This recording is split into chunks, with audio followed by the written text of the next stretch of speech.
इस वीडियो में मैं आपको बताऊंगा हर वो चीज जो आपको जाननी चाहिए एक जिम बिजनेस स्टार्ट करने के लिए। अगर आप एक फिटनेस एंथुसियास्ट हो और आपने कई बार सोचा है कि काश मेरा भी अपना एक जिम होता, but you don't know where to start, then watch this full video till the very end. You will find some really good information here.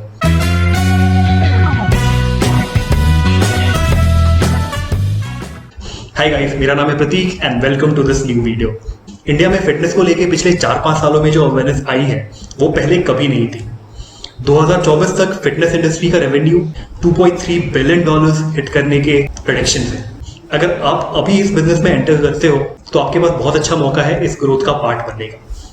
Although Covid pandemic की वजह से इस बिजनेस में थोड़े डिसरप्शन आए हैं, बट जैसे जैसे हमारी पॉपुलेशन वैक्सीनेट होती जाएगी एंड लोगों में डर कम होता जाएगा, people will soon be back to the gyms. Gym business start करने के प्रोसेस एक्सप्लेन करने में I will explain it under 4 heads: investment in funding, regulations, marketing and financial projections. सबसे पहले जो इन्वेस्टमेंट आपकी लगेगी इस बिजनेस में, आपका मेजर इन्वेस्टमेंट होना चाहिए इक्विपमेंट पे. Then second major investment man power पे, यानी आपको हमेशा अच्छे सर्टिफाइड ट्रेनर्स ही हायर करने चाहिए. ये दोनों आपके सबसे इंपॉर्टेंट एसेट होंगे इस जिम के बिजनेस में. जहां तक रियल एस्टेट की बात है, I will always recommend it to be rented, because looking at the current property prices in any major city, be it Gurgaon, Delhi, Pune और बैंगलोर, कोई सेंस नहीं बनता आप 70, 80, 90 लाख, 1 करोड़, 1.5 करोड़ की प्रॉपर्टी खरीदें एक बिजनेस स्टार्ट करने के लिए. आप आराम से एक अच्छी प्रॉपर्टी रेंट कर सकते हैं 40, 50, 60 हजार रुपए में और उसमें अपना जिम ओपन कर सकते हैं. इसके अलावा जो इनिशियल इन्वेस्टमेंट्स हैं वो होंगे आपके रेगुलेशंस एंड लीगल रिक्वायरमेंट्स में, देन आपकी branding, promotion and customer acquisition में, देन आपके interiors, plumbing, water purifier, electrical fittings, ये इस तरह के जो एक्सपेंसेस हैं ये सब मिला जुला कर आपके इनिशियल इन्वेस्टमेंट होगी. तो एक मोटे तौर पे हम ये मान सकते हैं कि अराउंड 50 लाख की इन्वेस्टमेंट में आप एक डिसेंट लेवल का, अच्छे लेवल का जिम स्टार्ट कर सकते हैं. अब इसकी फंडिंग की बात, सेंट्रल गवर्नमेंट ने एमएसईज के लिए यानी माइक्रो एंड स्मॉल एंटरप्राइजेस के लिए एक सीजीटी नाम का प्रोडक्ट लॉन्च किया है जो कि ज्यादातर सेंट्रलाइज बैंक्स में अवेलेबल है. इसमें कुछ 6-7 इंडस्ट्रीज इंक्लूडेड है और हेल्थ केयर उसमें से एक है. यस माय फ्रेंड्स, ये बहुत कम लोगों को पता है कि जिम बिजनेस स्टार्ट करने के लिए ज्यादातर बैंक्स सीजीटी के अंदर 2 करोड़ तक का लोन ऑफर करते हैं बिना किसी कोलैटरल्स के, यानी बिना कोई प्रॉपर्टी गिरवी रखे. आपको बस एक अच्छा बिजनेस प्लान बनाना है ऑन पेपर, 5 साल की अच्छी फाइनेंशियल प्रोजेक्शंस दिखानी है और अपना एक प्रॉफिटेबल बिजनेस दिखाना है. उसके बाद जो उनका प्रोसेस है, एक इंटरव्यू है और कुछ प्रोसेसेस है, वो क्लियर करने के बाद आपको बहुत आसानी से ये लोन मिल सकता है. इसके अलावा अगर आप सरकारी ऑफिस के चक्कर नहीं काटना चाहते, आप कोई प्राइवेट फंड उठाना चाहते हैं, then again there are many venture capitalist जो कि जिम के बिजनेस में बहुत आसानी से इन्वेस्ट करने को तैयार हैं. बट वंस अगेन आपको एक अच्छा business plan and financial projections उनको दिखाना पड़ेगा, वो सबसे इंपॉर्टेंट है इस बिजनेस में. अब करते हैं रेगुलेशंस की बात. जहां तक आपकी कंपनी को रजिस्टर करने का सवाल है, जिम बिजनेस के लिए 1 पर्सन कंपनी या एलएलपी के फॉर्म में रजिस्टर करना रिकमेंडेड है. फ्यूचर में अगर आप और ज्यादा एक्सपैंड करने के बाद कभी आप अगर एक full fledged health care brand बनना चाहते हो और आप न्यूट्रिशन, फूड, सप्लीमेंट्स, जिम, हर तरह के बिजनेसेस में एंटर करना चाहते हो, तो फ्यूचर में जाके आप इसे प्राइवेट लिमिटेड में कन्वर्ट कर सकते हो अगर आपको एक्सटर्नल फंडिंग वगैरह रेज करनी पड़ेगी. But in the beginning LLP और 1 person company is a good way to start. इसके अलावा आपको एमएसएमई के अंडर भी रजिस्टर करना चाहिए. इससे भी आपको बहुत सारे एग्जेम्पशंस और सब्सिडीज मिलेंगे. This includes interest rates, patent registration, ISO certifications and even electricity bill. So yes guys, this is very important and very beneficial registration that you must do. इसके अलावा आपको अपना GST नंबर भी लेना चाहिए अगर आपकी रेवेन्यू एक सर्टेन अमाउंट क्रॉस कर जाती है तो. इसके अलावा जो लोकल अथॉरिटी से रिलेटेड कुछ परमिट्स वगैरह हैं depending on your city and your locality, and also police verifications वगैरह, ये सब भी आपको करवा के रखने चाहिए. इसके बाद आती है मार्केटिंग की बात. सबसे पहले आपको अपनी टारगेट ऑडियंस आइडेंटिफाई करनी है. आप ये जिम कॉलेज किड्स के लिए स्टार्ट करना चाहते हैं, यानी people in their late teens और अर्ली 20s, या फिर यंग वर्किंग प्रोफेशनल्स के लिए, which means people from their mid 20s to early 30s, या फिर older couples, say people in their 40s and all.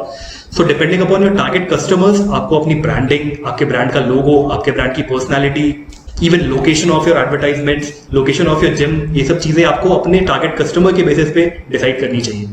For our argument, let's assume that we are targeting young working population in cities, which means Gurgaon, Pune, Bangalore, Hyderabad जैसे cities में रहने वाले IT employees या other corporate employees जो कि 20s और 30s में हैं, इस तरह के लोगों को आप टारगेट कर रहे हो। तो ऐसे में इस एज ग्रुप और इस डेमोग्राफिक से रिलेटेड जो हेल्थ केयर नीड्स हैं उसको ध्यान में रखते हुए आपको अपनी ब्रांडिंग करनी चाहिए। आपको वो प्लेसेस आइडेंटिफाई करनी चाहिए जहां इस तरह के लोग हैंग आउट करते हैं mostly. It may be the local malls और द ऑफिस कैफेटेरियाज और the tech park campuses etcetera. वहां पे आपको अपने बैनर एड्स वगैरह लगानी चाहिए, वहां पे पैम्फलेट्स बांटने चाहिए जिससे कि आपके जिम की अवेयरनेस बढ़े। आपकी सोशल मीडिया प्रेजेंस भी बहुत ज्यादा इंपॉर्टेंट है। फेसबुक, ट्विटर, इंस्टाग्राम वगैरह से आप बहुत इजीली अपने टारगेट कस्टमर तक पहुंच सकते हो। नेक्स्ट जो लोकल बिजनेस प्लेटफॉर्म्स हैं जैसे कि जस्ट डायल या नियर बाई एक्सेट्रा, इन पे भी आपको प्रेजेंट होना चाहिए। अब बात करते हैं फाइनेंशियल प्रोजेक्शंस की। किसी भी बिजनेस को स्टार्ट करने से पहले आपको एटलीस्ट 5 साल के फाइनेंशियल प्रोजेक्शंस करने बहुत ज्यादा इंपॉर्टेंट है। अब जिम बिजनेस के फाइनेंशियल प्रोजेक्शंस मैं आपको समझाता हूँ एक बहुत सिंप्लीफाइड एग्जांपल के थ्रू। मान लें आपके जिम की मेंबरशिप फीस है 3000 रुपए और आपका टारगेट है एटलीस्ट 75 मेंबर्स एनी टाइम आपके जिम में होंगे। इतना तो गाइस अचीवेबल है, एक डिसेंट बड़े साइज के जिम के लिए एटलीस्ट 75 मेंबर्स तो होने चाहिए। नेक्स्ट आप कुछ ग्रुप क्लासेस वगैरह भी ऑफर करते हो जैसे जुम्बा, पिलाटीज एक्सेट्रा। इसकी फीस है 5000 रुपए और इसमें आपका टारगेट है कि एटलीस्ट 10 मेंबर्स आपके पास होंगे एनी टाइम। नेक्स्ट आप पर्सनल ट्रेनिंग की सर्विस भी देते हो अपने जिम में और इसकी कॉस्ट है 6000 रुपए पर मंथ एंड इसमें भी आपका टारगेट है कि एटलीस्ट 10 कस्टमर्स एनी टाइम आप मेंटेन करने का ट्राई करोगे। तो अब ये सब कुछ मिलाकर आपके मंथ की जो रेवेन्यू हो गई वो हो गई 3,35,000 के करीब। अब ये मान लें कि करीब 1,60,000 आपके एक्सपेंसेस हैं मंथ के। It includes all the operational expenses including staff की सैलरी, रेंट, इलेक्ट्रिसिटी बिल और अदर एक्सपेंसेस। ये सब कुछ मिलाकर आपके 1,60,000 करीब होते हैं। मतलब मंथ की आपकी जो नेट अर्निंग्स है वो 1,75,000 की होती है। इस हिसाब से एक साल में आपकी नेट अर्निंग्स होगी 21-22 लाख के करीब। अब ये एज्यूम करो कि हर साल आप इस नेट अर्निंग्स को 20% से इंक्रीज करने का टारगेट रखते हो। मतलब सेकेंड ईयर में आपकी रेवेन्यू हो जाएगी 24,15,000, देन अगेन थर्ड ईयर में आपकी रेवेन्यू हो जाएगी 27,75,000 के करीब और इस तरह से आपके प्रॉफिट्स ग्रो करते रहेंगे। इस हिसाब से 3 से 4 सालों में आप एक्सपेक्ट कर सकते हो कि आप ब्रेक इवन हो जाओगे और एक प्रॉफिटेबल बिजनेस बन जाओगे।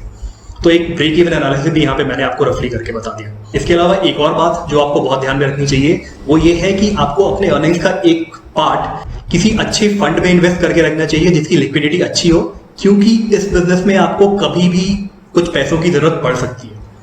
ज्यादातर जिम्स इसलिए फेल होते हैं क्योंकि वो स्टार्ट में तो बहुत अच्छे इक्विपमेंट्स वगैरह ले लेते हैं लेकिन टाइम के साथ 3-4 सालों में उनका वेयर एंड टेयर होना नेचुरल एंड अगर आप उसे time to time repair, maintain या रिप्लेस नहीं करेंगे तो आपके जिम की वो चार्म खत्म हो जाएगी, आपका जिम पुराना लगने लगेगा एंड कस्टमर्स अट्रैक्ट होने बंद हो जाएंगे।